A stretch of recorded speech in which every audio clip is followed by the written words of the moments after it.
Olá! O tema do vídeo de hoje é hipertensão na gestação. Eu vou fazer esse vídeo para aquelas pessoas, aquelas seguidoras que preferem escutar do que ler, para que ninguém fique sem a informação.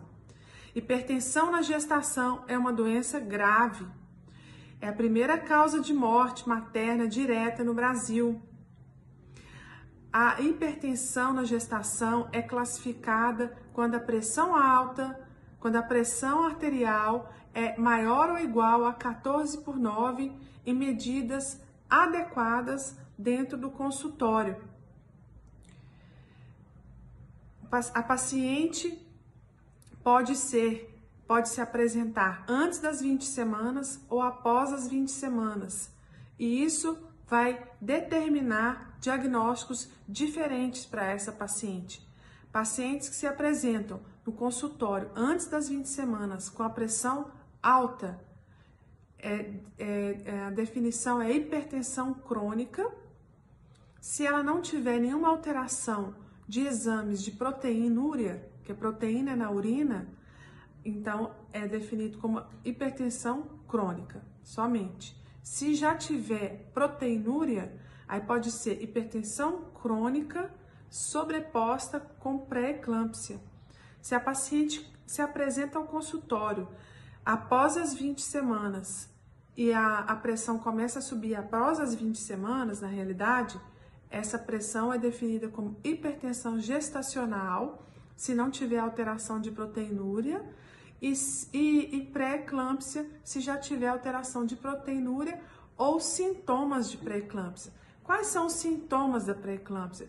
Sintomas cerebrais, que são dor de cabeça, visão borrosa, escotomas, que são estrelinhas, tontura, sintomas digestivos, náuseas, vômitos, dor abdominal, alterações da coagulação, que vai acontecer diminuição das plaquetas, que a gente chama de trombocitopenia, e alterações das enzimas hepáticas, tá? Outra classificação que também deve ser ressaltada aqui é a hipertensão do avental branco na gestante. Aquela gestante que em casa a pressão está normal, ela vai às vezes na farmácia a pressão está normal, quando chega no consultório do médico a pressão está alta. Então essa paciente deve ser avaliada com exames para confirmação ou não da hipertensão. Se a pressão somente sobe durante a consulta médica, a gente classifica como hipertensão do avental branco, tá? E essa paciente tem um risco aumentado de desenvolver hipertensão gestacional e pré-eclâmpsia em 50%. Então, essa paciente deve ser acompanhada e deve ser orientada em relação à mudança do estilo de vida para a redução da pressão, tá bom? Por que a hipertensão na gestação é uma doença grave e causa alta mortalidade? Vou explicar para vocês. A hipertensão na gestação, quando ela evolui para pré-eclâmpsia, eclâmpsia, e tem uma outra classificação que é a síndrome HELP, que é uma alteração maior, mais grave, tá? Quando a pressão aumenta muito e existe uma alteração em múltiplos órgãos de forma grave, essa paciente, ela necessariamente precisa de assistência médica intensiva, às vezes uma UTI ou imediatamente a interrupção da gestação. Esse é um outro assunto que é a síndrome HELP, tá? Então, essas pacientes, a fisiopatologia dessa doença, ela começa com uma alteração imunológica de adaptação do trofoblasto na placentação. No momento de placentação, ocorre uma placentação errada. De que forma? É assim, gente, olha, em pacientes não gestantes, a mulher, as artérias espiraladas são as artérias que irrigam o útero e o endométrio, tá? Então, quando a mulher se torna gestante, essas artérias, elas mudam a anatomia delas. O que acontece com elas? Elas se transformam em ductos.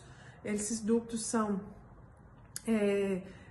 mais grossos, calibrosos, dilatados, para permitir maior fluxo de sangue para a placenta e para o feto. Durante a doença hipertensiva da gestação, na eclâmpsia, por exemplo, pré-eclâmpsia, não se sabe totalmente a fisiopatologia, o porquê esses ductos, eles não se transformam, não dilatam da forma totalmente, eles ficam vasoconstrictos, ficam com calibre reduzido e irrigam de forma irregular, menor quantidade de fluxo sanguíneo para a placenta e para o feto. Isso vai ocasionar hipóxia crônica na placenta, inflamação, liberação de citocinas, que são substâncias que vão aumentar a reação inflamatória ali na placenta e tudo mais. Essa reação inflamatória vai causar uma disfunção endotelial. Endotélio é a parede das artérias do corpo inteiro. Então, a disfunção endotelial vai ser de vários órgãos, né? Toda a vasculatura do organismo, e vai acometer principalmente o endotélio renal, por isso vai aparecendo proteinúria, e o cérebro e o fígado, tá? São os órgãos mais acometidos aí pela doença hipertensiva específica da gestação. Como o fluxo sanguíneo também é reduzido para o feto, vai ocasionar restrição do crescimento intrauterino. Então, os bebês das mães hipertensas, eles não conseguem ganhar peso e ter um crescimento adequado, um crescimento satisfatório, um crescimento normal, tá bom? Então, por isso, essa doença é uma doença grave e é uma doença que tem alta mortalidade em todos os países do mundo, não seria diferente aqui no Brasil. Fatores de risco, tá? Quais as pacientes que têm maior chance de desenvolver doença hipertensiva específica da gestação? Obesidade, olha aí a obesidade. A obesidade tá em tudo, gente. Não tá na moda ser obeso, tá bom? Se você tá aí entre o sobrepeso, passando para obesidade, tá ganhando uns quilinhos aí na quarentena, gente, se liguem, ó, luz acesa para você. Começar a atividade física e controlar o seu peso, tá? A mulher que quer engravidar tem que estar com o peso controlado, por vários motivos. Um dos motivos é esse: a obesidade aumenta em 2 a 3 vezes o risco de pré-eclâmpsia, tá? Outro fator de risco, gravidez gemelar, também é um fator de risco que aumenta 2 a 3 vezes o risco de pré-eclâmpsia. Mulheres negras têm maior risco de pré-eclâmpsia. Diabéticas, maior risco de pré-eclâmpsia, 3 vezes mais. Doenças de colagenoses, que são doenças do tecido conjuntivo, também, que é lúpus, esse tipo de doença, aumenta também o risco de pré-eclâmpsia. Doenças do anticorpo antifosfolipídio, aumenta o risco de pré-eclâmpsia. Que mais? Uma mulher que troca de marido, troca de parceiro, gente, não sabemos assim qual totalmente a fisiopatologia, né? Tem a situação da reação imunológica com o trofoblasto, mas tudo isso ainda precisa de mais estudo. Enfim, também quando troca de parceiro, aumenta o risco de pré-eclâmpsia. Método anticonceptivo de barreira, o que é isso? O uso de camisinha, acredita? Até isso está relatado lá na diretriz da Febrasco, tá? Febrasco, que é essa diretriz que eu tô trazendo para vocês. Também aumenta o risco de pré-eclâmpsia. Deixa eu ver se eu tô esquecendo algum fator de risco aqui. Interessante. Se a mãe teve pré-eclâmpsia, a filha pode ter em 26%. Se a irmã teve, em 36%. e se a avó teve, em 16%. Então, histórico familiar de pré-eclâmpsia, tá?